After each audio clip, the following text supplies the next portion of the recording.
Bon, épisode spécial de Éduque-moi, je t'en prie.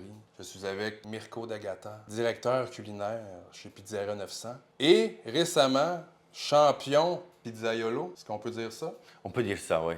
Champion pizzaiolo, oui, ben, c'est Las Vegas, Pizza Expo. On a gagné en 2025 le championnat du monde de la pizza napolitaine. En 2026, on a gagné la Panne. Et quand tu gagnes ta compétition, tu as accès à une compétition finale avec les autres gagnants, les autres compétitions qui s'appelle Pizza Maker of the Year. Et on a gagné ça et aujourd'hui, on va faire la pizza, Vous êtes champion. une pizza de champion.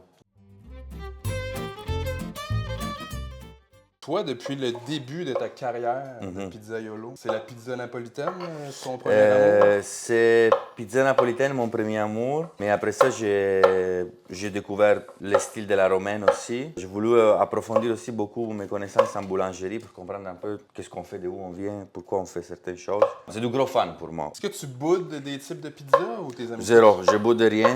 Il y en a, la New York, je la trouve incroyable comme style aussi. Si on prend un peu la base, est quand même similaire, pas mal similaire à une pizza italienne, comme style des pâtes et des cuissons aussi. Mettons la pizza classique, pas la napolitaine, mais la classique italienne, qui est cuite un peu plus à basse température que la napolitaine. Mais après ça, la seule que j'ai un petit peu de difficulté à comprendre, c'est la Chicago Deep Dish. Une fois que tu sors des règles canoniques de la pizza napolitaine, le reste, pas nécessairement besoin de suivre des binaires ou des règles ou des barèmes précis. Là.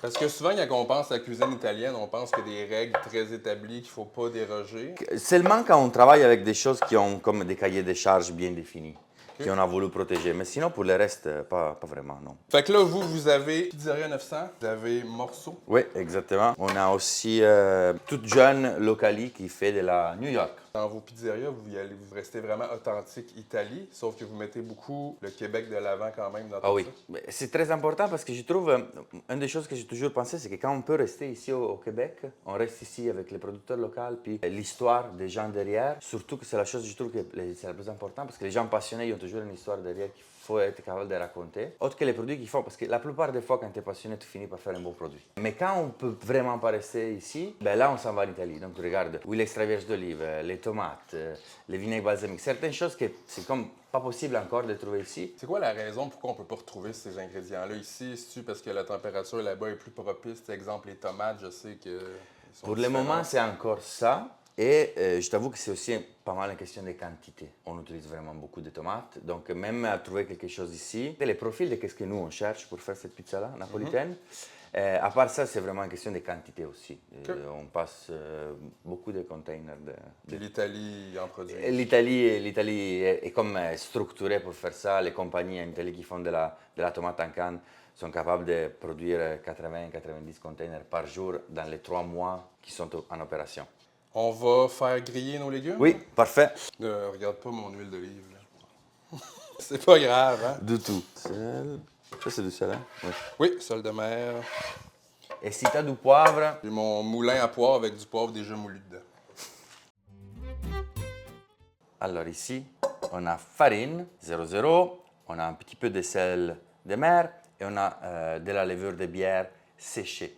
Donc, qu'est-ce qu'on va faire? On va mélanger tout ça avec l'eau. Ça va prendre environ 10-12 heures avant de pouvoir utiliser la pâte qu'on va faire. Une pizza napolitaine en 12 heures, elle peut aller au four. Là. Le minimum demandé maintenant par les cahiers de charges, si tu suis un peu toutes les règles, c'est entre 8 et 10. OK, je pensais que c'était plus long. Ouais. Tu sais, souvent, on entend des pâtes à pizza qui fermentent 3 jours. Ça dépend, oui, on peut arriver à 3 jours, mais ça dépend toujours de la quantité de protéines qu'on va chercher dans la farine qu'on utilise. Donc, si on a une farine qui a un taux de protéines pas trop élevé, 11,5 maximum, on y arrive en 12 heures sans aucun problème. OK. Alors, là, je vais juste mélanger rapidement le sel, la farine et la levure ici dans cette bol-là. Puis je vais mettre immédiatement à peu près les 90% de notre bol. Le reste, on se le laisse de côté pour la partie finale. Et On fait ça à la main. Là. là, on fait ça à la main, on joue. Là, en ce moment, on va juste mélanger les choses ensemble. On ne fait rien de plus que mélanger les choses ensemble, s'assurer qu'elles soient bien mélangées. Puis ça, c'est la partie quand même un peu plus importante parce que souvent, c'est ici qu'on peut laisser des grumeaux de farine, des parties pas bien mélangées. Donc il faut comme faire cette partie-là bien et surtout s'assurer au même moment qu'on mélange les choses, de laisser la bolle la plus propre possible. Est-ce que ça fait partie de la technique napolitaine de faire ça à la main ou on pourrait faire ça avec un batteur sur socle? On pourrait faire ça avec un batteur sur Vous ne socle. faites pas tout ça à la main? Non, non, non. Ok. On utilise des pétrins, des mixeurs. Si on les fait à la maison avec un batteur sur socle, la chose importante, c'est que les batteurs sur socle de maison comme KitchenAid de ce monde, qu'est-ce qu'ils font, c'est qu'ils ont tendance à réchauffer pas mal la pâte à pizza. Et donc, moi, qu'est-ce que je conseille tout le temps, c'est d'utiliser de l'eau froide. Ça va nous éviter de faire en sorte que la pâte, à un moment donné, monte sur les crochets puis a tendance juste à monter à la place que c'est faire pétrir. Parce que la température est importante dans tout ça. Super important. On vise une température de combien? 22-23 à la fin. Ça va permettre aux levures de travailler de façon agréable, mettons. Donc, il faut qu'on arrive déjà là. Notre bol est pas mal clean. On la met de côté. On va ajouter un peu de farine ici. Je vous montre aussi une façon pour vous nettoyer les mains avec la farine. Et on va faire comme si on avait du savon. Ils nous ont très bien appris à nous laver les mains pendant la pandémie, donc tout le monde a appris. Ça évite de se ramasser avec des motons de farine dans le lavabo qui vont bloquer. Exactement. Et là, on va peser avec cette partie des paumes de la main. La seule chose importante, c'est de faire toujours la même rotation. Je pèse jusqu'au fond.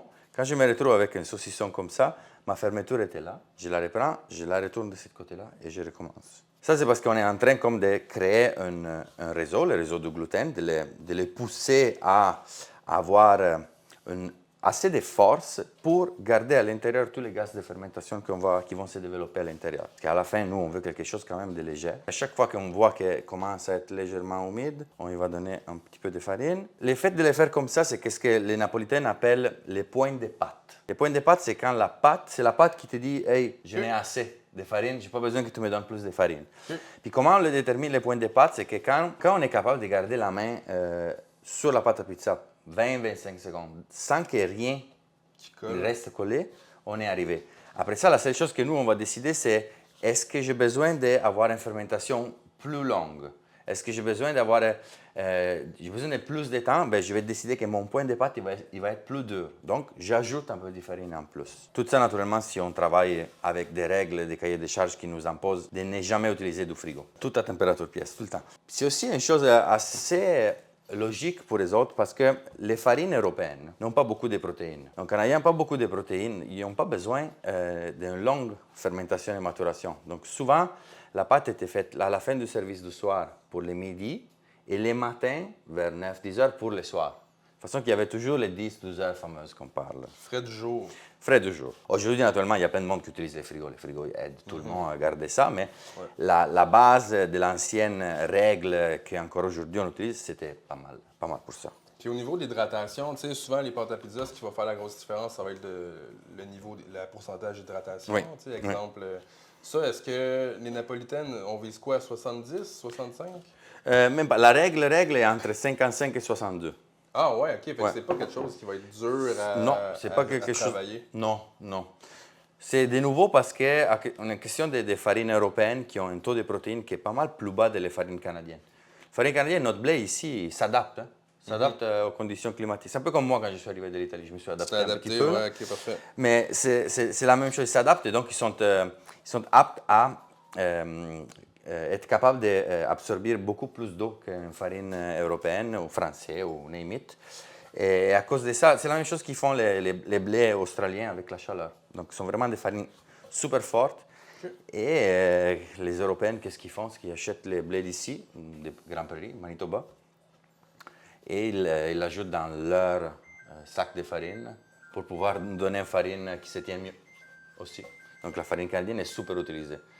Vendue en Europe, transformée, ajoutée, puis revendue ici. fait un drôle de voyagement, la farine. OK. Mais là, ça a du sens. On est pas mal arrivé à notre résultat. Là, on va pouvoir... moi, je fais toujours une petite chose avant de la bouler. Je vais faire un dodo. OK. Un dodo de 10-15 minutes. Tout ça parce que le gluten, en ce moment, il est vraiment fâché un peu avec nous. C'est qu'on vient de le prendre un coup de poing dans la face pendant 10-15 minutes, 20. Donc lui, on va le faire relaxer un peu. Après ça, on va pouvoir bouler puis vous montrer aussi comment on boule. Nice. Tadadam. Donc les dodos est terminé. Qu'est-ce que ça va faire? Pas grand-chose, mais ça va nous donner un pâte beaucoup plus relaxé de comment qu'on l'avait laissé. On va le couper en 240, 250. Pour une pizza à peu près de quoi, 12 pouces? 12 pouces, oui, 240? environ, ouais, exactement. 140 à 250. Et maintenant, pour bouler, l'objectif c'est de mettre naturellement la partie externe qui fasse une coquille, mettons, de façon que la pâte soit bien ronde, bien fermée, puis qu'il puisse avoir une texture assez forte pour garder les gaz qui vont se créer à l'intérieur. Donc pour faire ça, moi, ce que je montre à tout le monde, c'est tout le temps, on prend la pâte, puis on pèse légèrement avec les doigts ici, et on va faire en sorte que les deux parties se donnent comme un petit bec ensemble. On fait un quart de tour. La seule chose qu'on veut vraiment, c'est que la fermeture soit toujours au même endroit quand on tourne la boule. Et on continue comme ça, après 4-5 fois. On se retrouve avec quelque chose qui est plus ou moins comme ça. Commence à être ronde, mais en dessous est évidemment encore ouvert. Et après ça, notre pouce, il va faire quasiment toute la job. Les petits doigts vont garder la forme et la paume va garder la forme aussi. Donc notre pouce va vraiment pousser la pâte vers l'intérieur, tranquillement, sans mettre trop de force, jusqu'à quand on a quelque chose de ronde, un peu fort comme texture, et en dessous fermé. Si on faisait ça sur la table, on pourrait faire les mêmes mouvements, mais comme ça. Puis tu y vas pas fort. Non, jamais. Force et pâte, ils vont pas d'accord. OK, mais je pense que c'est ça mon plus grand problème, honnêtement. Ça se peut. Souvent, quand on utilise trop de force physique, qu'est-ce qu'on va faire? C'est qu'on réchauffe la pâte. Ouais. En réchauffant la pâte va coller. Un petit peu plus de douceur, ça aide tout le Ouais. temps avec la pâte à pizza. Et après ça, une fois qu'on a fait les boulages, les conteneurs hermétiques comme ça, mais vraiment une goutte d'huile. Juste pour pas que ça colle. Juste pour que ça colle. Après ça, avec nos doigts, on va juste faire ça. Vraiment éviter qu'il colle. On n'a pas besoin de huiler la pâte trop. On prend notre boule, on la met à l'intérieur, couvercle. Et après ça, le choix c'est à nous. Dans le sens que si on veut l'utiliser la journée même, on a besoin de 10 à 12 heures. Donc on calcule notre heure. Si vous vous réveillez comme moi, vous avez temps en masse parce que je me réveille tout le temps trop tôt le matin. Avec l'âge, je me réveille vraiment plus tôt. Ce n'est pas mon cas. Si on veut le faire la journée d'avance, comme là on vient de la bouler, on attendrait à peu près que la boule de pâte prend environ 1 cm en diamètre total. Là, on la mettrait au frigo. Demain, 6 à 7 heures avant de la manger, on la sort du frigo, on la met sur le comptoir, toujours dans les conteneurs hermétiques. On va voir qu'il va doubler en volume, va rejoindre la température de la pièce. Là, on va s'amuser. Nos petits légumes piquants Oui. sont grillés. Uh-huh. Je sais pas si ça va être trop fort. On va l'essayer. On est Je là pour pense essayer pas. des affaires. Nous, on l'aime les forts. Ouais. Moi, j'aime les choses piquantes. Ouais. Oui. Et Ça. là, donc, on a les piments doux, l'habanero vert, l'oignon, On a un petit jalapeno aussi, jalapeno pour aussi. avoir une belle petite couleur verte. Oignon. Et t'ajoutes quoi encore? L'ail? Ouais, on va s'effoirer de l'ail là-dedans. Est-ce qu'ils disent ça en Italie? Effoirer? Non. Non. Hein. J'ai pas de mots qui correspondent vraiment à ça. Je devrais y penser. Un peu de miel, Ben oui. un petit peu de sucré. Les miels d'anisset, on les Fun. salue. Putain. On veut pas une sauce vinaigre tant que ça. On va en mettre un petit peu quand même, puis on ajustera. Un petit peu d'huile d'olive. L'huile d'olive du Costco. C'est On bon, dira- là, on c'est dira pas. correct. Ok, On parfait. dira pas. Parfait. La Là. bouteille est belle. Bon, on va essayer ça, Let's go. voir. On est toujours mieux de le plugger. Des fois, ça aide. Ouais. Ça aide de les plugger. Ouais. C'est ce que les pros disent.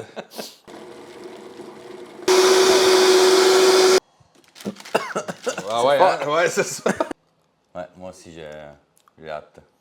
Non, ça pique. Ça pique, mais c'est pas la fin du monde. Ça marche, ça? Ouais, ça marche. C'est pas trop fort.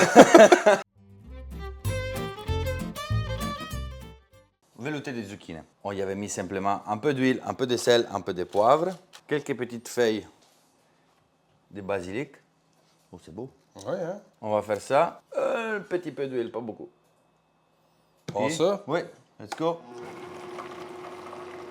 Belle sauce verte de base, veloutée, magnifique. Puis le restant partie, ben, on l'utilise pour avoir une texture différente sur la pizza. Donc velouté Nice. comme ça, donc courgette en deux façons, en deux c'est vrai, textures. ça, ouais. Ouais, en deux textures. Un petit peu de farine là et on va mettre un petit peu de farine pour nous aider à sortir la pâte qu'on cherche. Voilà. on la remet ronde. Toujours plus facile et agréable de partir de quelque chose de rond pour terminer avec quelque chose de rond. On la passe dans la farine. Main croisée comme ça, on commence du milieu, puis on pousse avec cette partie-là. La pointe de mes doigts, c'est la dernière qui va toucher. 1, 2, 3, 4, 5. Fais la Ouais, vague. exactement, une vague. À chaque quart de tour, à chaque fois, je la retourne d'un quart, puis j'abaisse tous les 4 côtés imaginaires. Mettons. On fait l'escaffe. Il donne un petit peu de farine, juste pour... Voilà. On commence avec notre super crème. Regardez quelle... Mon Dieu, mon regardez. Dieu, mon Dieu, mon Dieu. Tac. Faut mentionner aussi qu'on a un four qui préchauffe derrière. On a un four qui préchauffe derrière, oui, exactement. C'est quoi la température idéale qu'on veut pour une napolitaine? À peu près en Fahrenheit, c'est un peu plus facile, 830 à 840 sur la pierre et autour de 860, 870 sur les tops. On a mis les zucchine en 2 façons, fior di latte et un petit twist à la recette parce qu'on aime le piquant. Oui. Donc j'ai apporté de la andouille à maison. L'andouille à maison qu'on fait chez 900, c'est fait avec tous nos charcuteries de Charlevoix, mélangé avec nos piments forts et un petit peu de paprika fumée. Ça, Le moment stressant. les moments stressants. Toi, d'après moi, t'es plus jamais stressé. On met un petit peu de farine là, on fait flat la spatule et on va jusqu'à la fin. On ajoute ça, comme ça, et let's go. Et on se voit dans une couple de minutes maximum. Et let's go. On commence par la stracciata di burrata. Avec une fourchette, toujours mieux parce qu'on veut quand même mettre en évidence les filaments. Tracciata en italien, c'est déchirer. On n'a pas de food cost aujourd'hui à suivre, donc j'exagère un peu. Je te laisse l'honneur Ouais, on va de la mettre un sauce. petit peu. Oui. C'est le fun, j'adore la couleur. C'est vert sur vert, mais c'est un autre vert. C'est-tu assez, ça? Ouais, je pense que Ok, c'est assez. parfait. Ouais. Panko. Les panko rôtis. Et on termine avec les citrons. C'est dur, ma vie, moi, de me faire la pizza de même chez nous par un champion. Là. On y va. T'es prêt?